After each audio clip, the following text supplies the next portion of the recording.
一起来看精彩短剧《我的婚姻不再续费》故事解说。林志威是一名年薪100万的上市公司高管，刚刚结束剖腹产手术，出院仅第一天，身体还处于极度虚弱的恢复阶段。本该得到家人悉心照料的她，却迎来了婆家无情的对待。婆婆王桂芬毫无顾忌地赶走了林志威花费每月2万块高薪聘请来的专业月嫂，态度蛮横不讲理，执意要亲自接手照顾刚出生的孙女依依。婆婆赶走月嫂的理由十分敷衍，在她看来，照顾新生儿和产妇并不是什么难事，自己完全可以胜任，没必要花这么高昂的价钱请外人帮忙。语气强硬地催促月嫂立刻离开。可让林志威万万没有想到的是，婆婆赶走月嫂后，转头就立刻在她的床头贴上了专属收款二维码，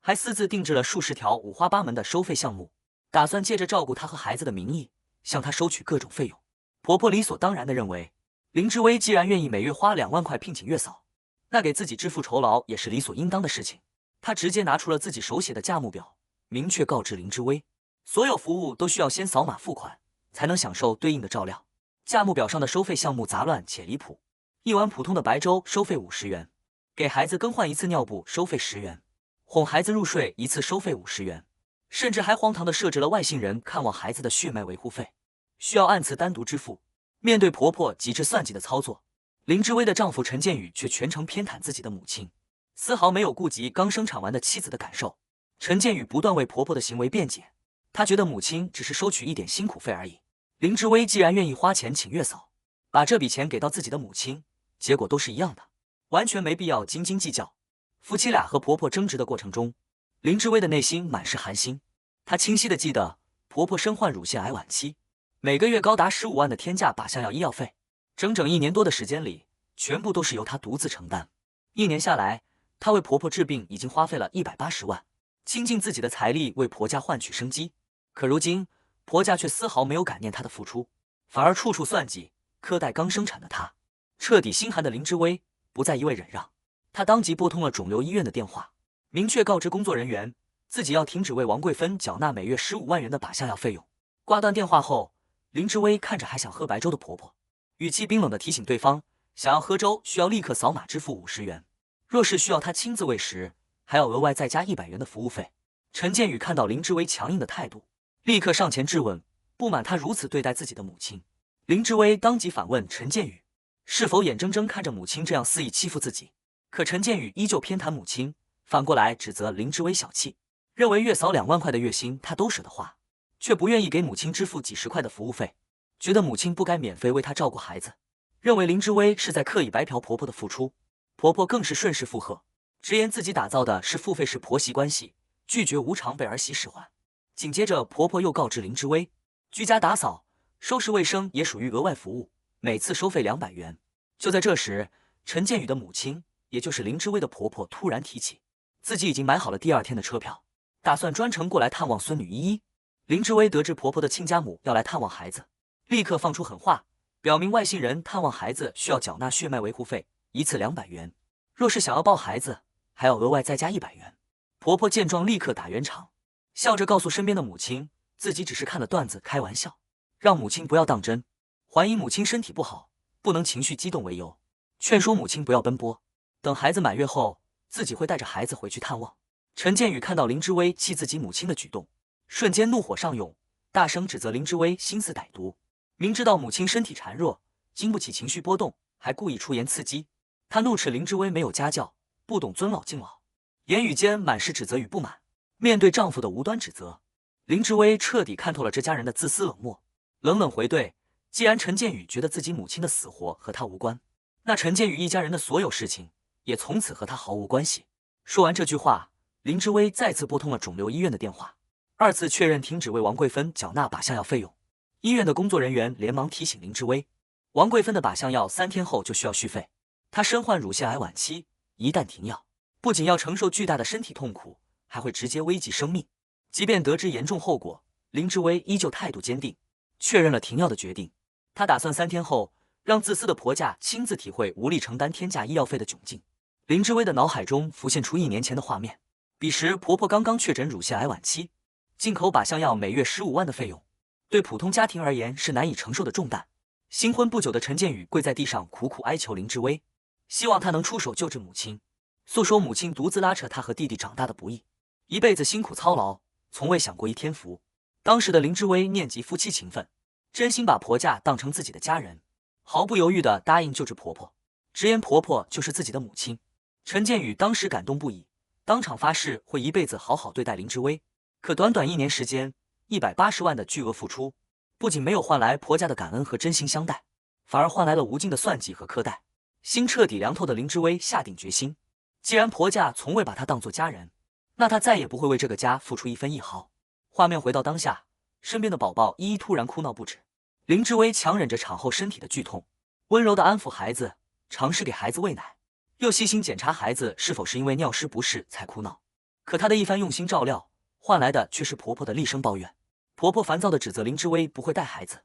嫌弃孩子哭闹吵闹，打乱了自己的清静。林之薇忍不住反驳：依依也是婆婆的亲孙女，不该如此冷漠对待孩子。婆婆却毫不在意，随口一句孙女没用，尽显重男轻女的自私和凉薄。随后陈建宇四处翻找，询问家里的纸尿裤放在哪里，婆婆却告知她自己已经把所有纸尿裤全部退货了。婆婆理直气壮地表示，纸尿裤价格昂贵，十分浪费钱，自己当年拉扯2个儿子长大，从来没用过纸尿裤，老式尿布省钱又实用，远比纸尿裤划算。林之薇得知后十分气愤，当即要求陈建宇立刻去超市买回纸尿裤。婆婆却立刻拦住陈建宇，嚣张地告诉林之薇，若是她不会换尿布，就只能低头求自己，换一次尿布收费10元，价格童叟无欺。林之薇转头看向陈建宇，质问他是否任由母亲肆意妄为。可陈建宇依旧选择站队母亲，反过来劝说林之薇，认为母亲的说法有道理。家里日常开销本就很大，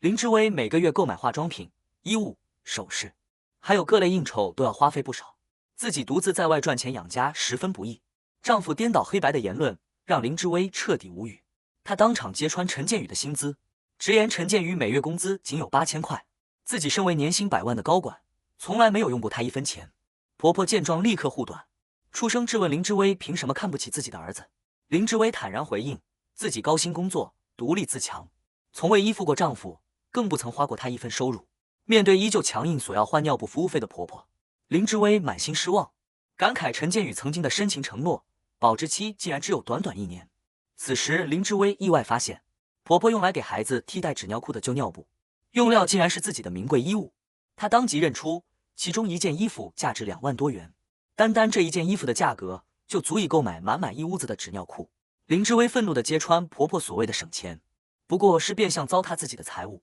可婆婆不仅毫无愧疚，反而倒打一耙，恶意诋毁林之薇，污蔑她每天打扮的花枝招展外出，行为不端，来路不正。林之薇冷静解释，自己精致打扮，外出应酬全部都是为了工作，并非对方所想的不堪模样。林之薇刚刚将纸尿裤放在地上，婆婆立刻再次坐地起价，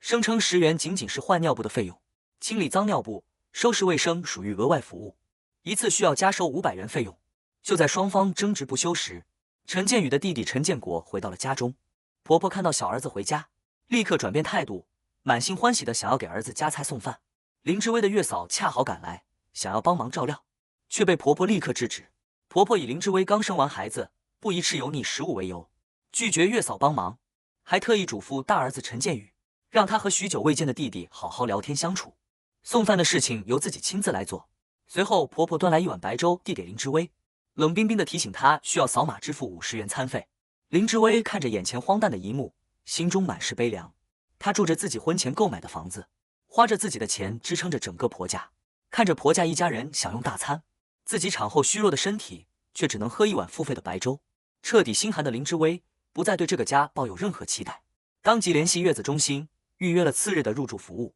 打算彻底离开这个冰冷的家。另一边，陈建宇趁着气氛稍微缓和，再次向林之薇开口求助，希望他能借钱给弟弟陈建国周转资金。仅仅5万元，对收入颇高的林之薇而言不值一提。他还低声安抚林之薇，劝说她不要因为母亲的小事生气，晚辈理应包容长辈，再次为母亲的离谱行为辩解。陈建宇反复强调，母亲只是收取一点辛苦费，林之薇既然舍得花钱请月嫂，把钱给到母亲是一样的道理，没必要揪着小事不放。林之薇彻底失望，直言这根本不是钱的问题，而是婆家从未将自己当作家人，肆意欺凌、百般算计的问题。林志威拿出月子中心为自己定制的专业护理方案，质问陈建宇婆婆的所作所为根本不配收取任何照料费用。她还愤怒地指出，婆婆明知自己的母亲患有高血压，情绪不能激动，却故意出言挑衅，恶意欺人，心思歹毒。可陈建宇依旧偏袒母亲，不停为母亲辩解，称母亲只是心直口快，本性不坏，并非有意伤人，还执着地恳求林志威借出5万元，帮弟弟渡过难关。接连的妥协和忍让换来的是得寸进尺。林志威彻底失去耐心，明确拒绝借钱，还让陈建宇立刻离开房间，不要打扰孩子休息，也不要再和自己争吵。被拒绝的陈建宇只能无奈离开。弟弟陈建国立刻上前询问结果，得知林志威不肯借钱后，心中满是怨气，暗自盘算着要想方设法从林志威手中弄到钱。第二天，被婆婆赶走的专业月嫂按照林志威的安排再次上门。婆婆看到月嫂后瞬间暴怒，态度极其恶劣地驱赶月嫂，大声呵斥对方已经被辞退，不许再来自己家。月嫂并未理会婆婆的无理取闹，径直走到林志威身边，细心查看后发现林志威的产后手术伤口已经出现了流血的情况，身体状况十分危险。月嫂立刻上前为林志威紧急处理伤口。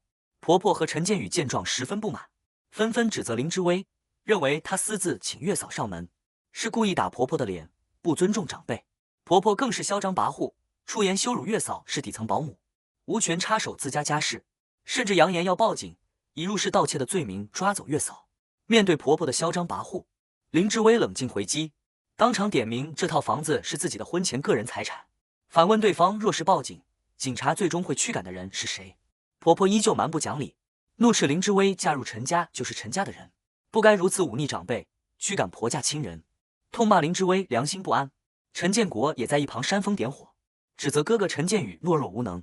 连自己的妻子都管不住，任由嫂子骑在陈家众人头上肆意妄为。陈建宇被弟弟数落后面子尽失，只能不停劝说母亲冷静，不要气坏身体，还尝试敲门和林志威沟通，让他不要耍脾气，开门好好协商问题。此时的林志威早已心灰意冷，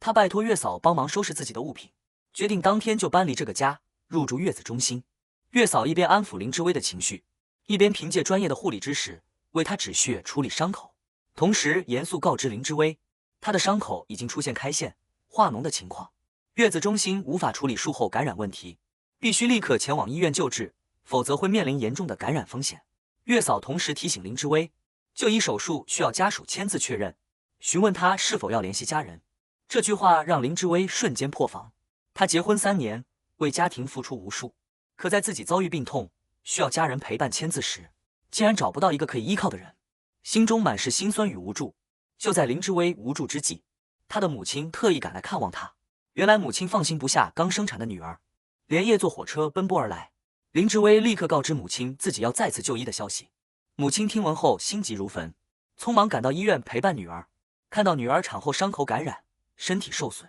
母亲满心心疼，怒斥陈家一家人冷血无情，竟然如此苛待刚生产完的产妇。母亲明确表态，会全力支持林志威的所有决定，一定要让无情的陈家付出应有的代价。林志威安抚好母亲的情绪，告知母亲自己早已做好所有安排，不会再任由他人欺负。月子中心的营养师也按时送来定制的月子餐，悉心照料林志威的身体，让他在低谷中感受到一丝温暖。另一边，陈建宇下班回家后，发现家中空无一人，妻子和孩子都不见踪影，家里一片狼藉。他立刻打电话询问母亲的去向，母亲告知他带着弟弟外出闲逛，还随意打发他吃冰箱里的剩菜。陈建宇追问林志威的下落，母亲不耐烦地告知林志威跟着月嫂离开了，随后便匆匆挂断了电话。陈建宇反复拨打林志威的电话，却始终无法接通，接连的拨号都只有冰冷的无法接通提示。与此同时，医院再次打来催费电话，通知陈建宇，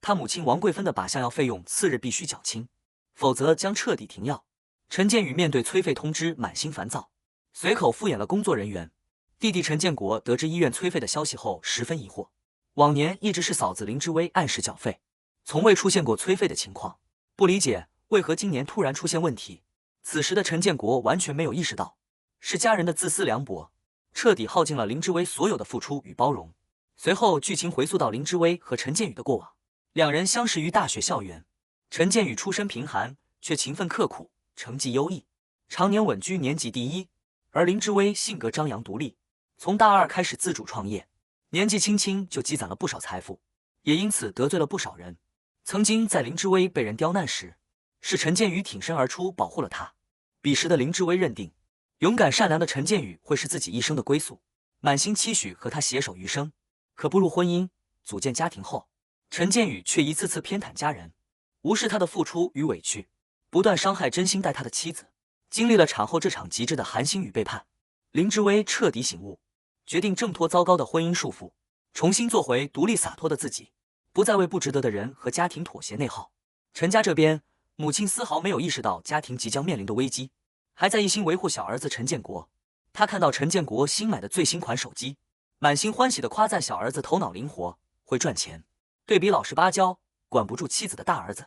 满心都是偏爱。他丝毫没有怀疑刚欠债落魄的小儿子突然有钱购买昂贵手机的缘由，更没有察觉家中即将崩塌的困境。医院的护士和同事闲聊时，吐槽起陈建宇的态度，好心提醒患者家属补缴医药费，却遭到对方的不满和投诉。众人都暗自感慨，陈家儿子实属不孝，大概率是嫌弃高昂的医药费，不愿再为母亲治病。而远在医院安心休养的林之威，已然卸下所有枷锁，静待属于自己的新生，准备好好守护女儿，陪伴母亲，开启全新的人生。